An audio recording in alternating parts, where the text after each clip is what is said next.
Olá, quinto ano, como vocês estão? Antes de lermos esse texto, vamos relembrar o que é acento agudo e acento circunflexo. Estudamos isso na aula passada.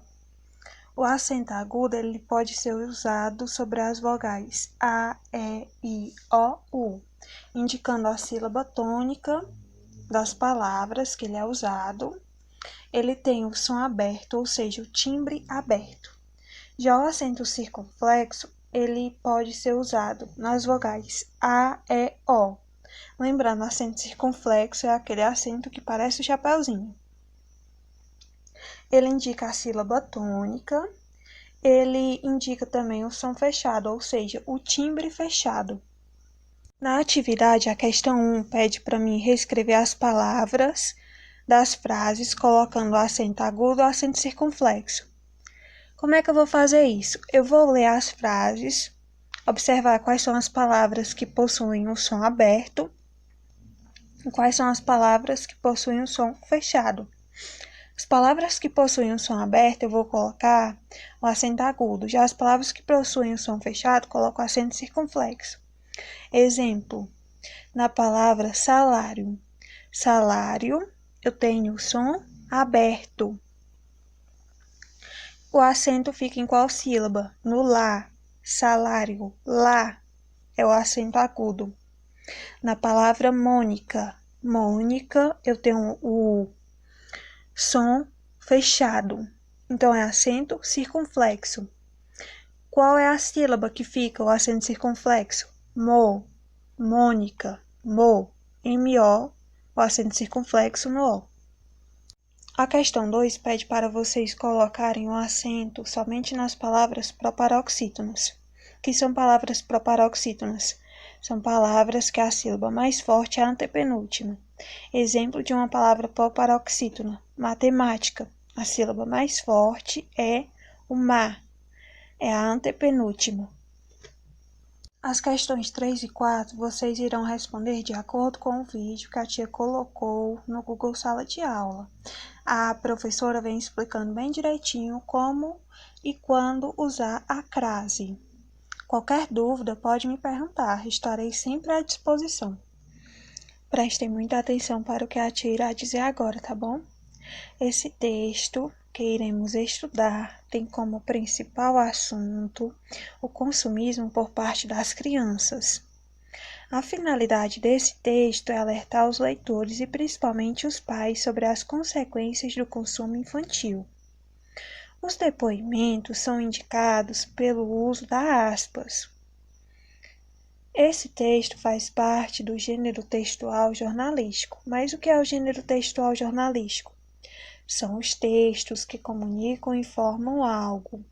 São aqueles textos publicados em jornais, revistas, que é feita a leitura em rádio ou televisão.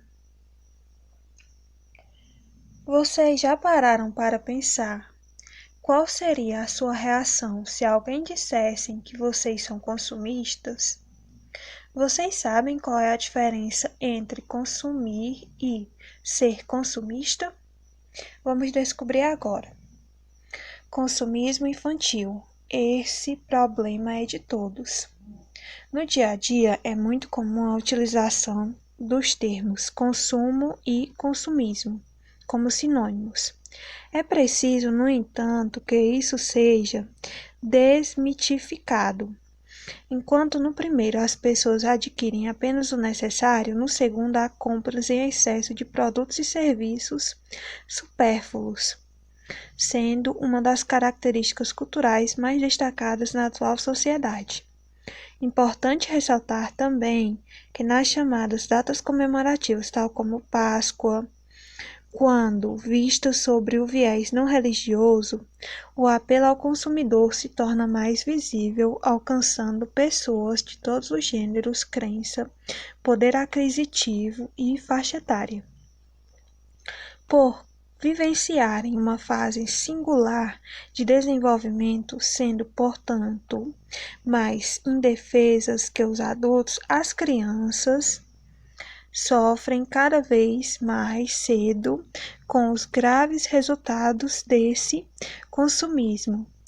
Para a psicóloga Margarete de Jesus Costa Santos, ao intensificar o consumismo, como acontece no período da Páscoa, inúmeras e graves são as consequências para a criança e seu desenvolvimento, desde as implicações na alimentação até transtornos psicológicos gerados pela necessidade de aquisição e ainda a dificuldade de lidar com as questões financeiras, afirma.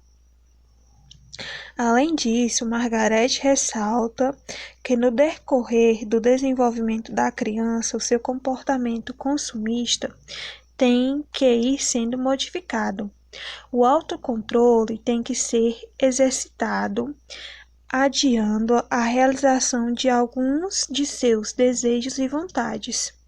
Se isso não acontecer, poderá implicar sérios resultados para ela, tais como sintomas de transtornos de ansiedade, em que a criança momentaneamente acredita que pode realizar todos os seus desejos imediatamente completo. Na atividade, faz as seguintes perguntas: qual o assunto principal do texto, com que finalidade ele foi produzido, como os depoimentos das pessoas são indicados. Tudo isso foi respondido antes de começar a leitura do texto. É só vocês voltarem aí um pouquinho o vídeo e prestar bastante atenção ao que a tia disse.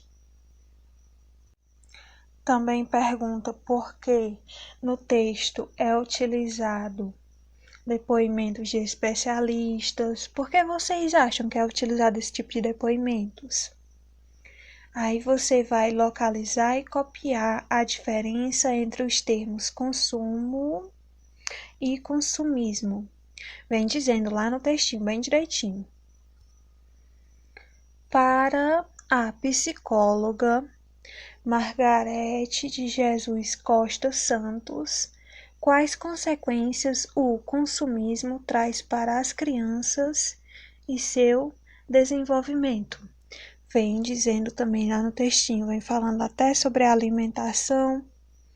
A questão 6 pergunta, além da Páscoa citados no texto, em quais outras datas comemorativas o apelo ao consumismo infantil se torna mais visível?